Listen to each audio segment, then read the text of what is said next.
ari kutarira Elisha. Jesu oti vanhu vangani vanotarisa chitanda chiri muziso remumwe. Iza iye muziso make mune zvidanda. Mai mwana mind your own business. Takura kuti vanhu maita mabusiness avo. Mind your own hokosho. Itatu nitwako patini pako. Zvekuzokanda mundiro memumwe ndozvakakutumai kuroya izvozvo. Hallelujah. Kumba iwewe uri kuona ndiro dzakakomba uno semusimba raunoona vafundisi vanaro padambudziko rako hauna wakabvisa meso ako pauri ukatarisa kumafundisi vakabvisa simba riyari wabvisa simba riyari ndokubva watarira kuna muvhangeri wako but vasemu vatuma vamwe chete vakakomba mufundisi wako vakakukomba. Hakuna mweya mutsvene wakaburuka uchimhara pavafundisi. Bhuku rinoti kune vakamugamuchira akavapa simba. Hapana taito yamenjenwa.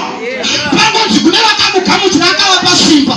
Saka newe unorapa varwere, newe unodzinga zvigoma, newe unoprofita. Asi taita vatendi vanotarisa kuvamwe. Ndosaka mushiro hwamari. Ndikandibodzokoroti ndosaka mushiro hwamari. Unonzwa zvichinzi JEHOVA akaprovide akati Isaac ngaauye. Tora muita chibayiro, bata mari yako. Iwe wabata $100 yako. Wobva wauya naye paaltar inosarapo. But Isaac haana kusara mugomo. Akaendwa naye kumba. Mari dzasara kunoku nekuti hauverengi bhaibheri.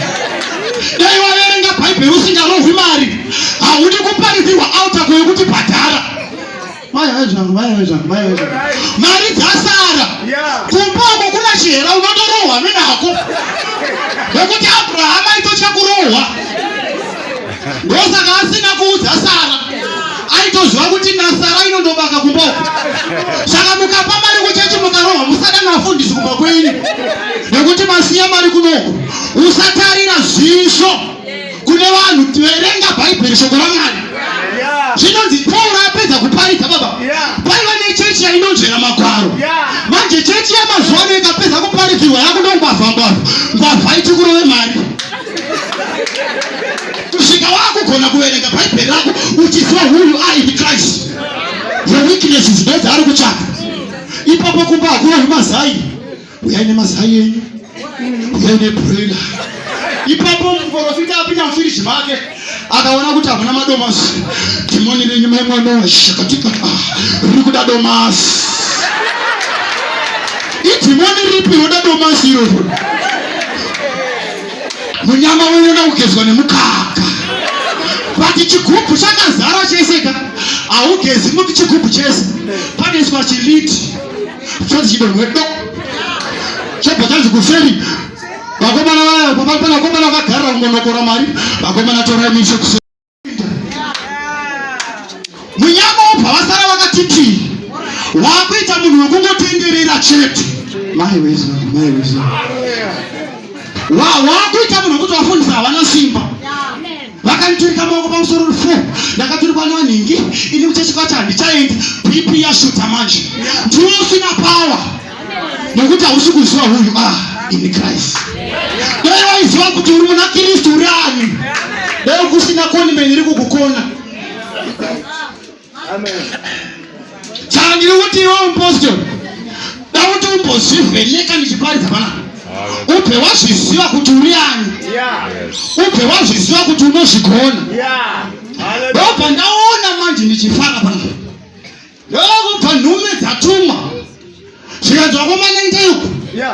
Toda kundoshora nyika yeKenani. Nyika yeKenani toda kuishora. But ndinofara nevakomana. Zvinonzi vakomana vachifamba. Vakandosvikira muimba yechifeve.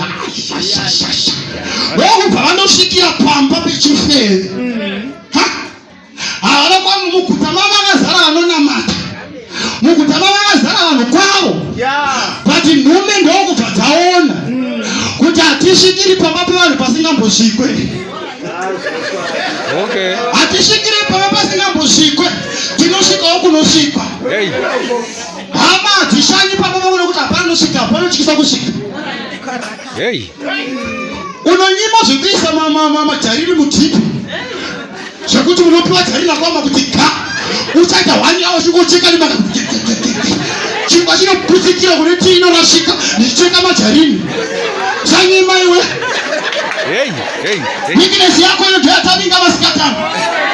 Anoiswa mutipi wena. Vamwe venyu mune zvibage zvaora izvezvizvi. Zviri kukunzirai makonzo chakaura.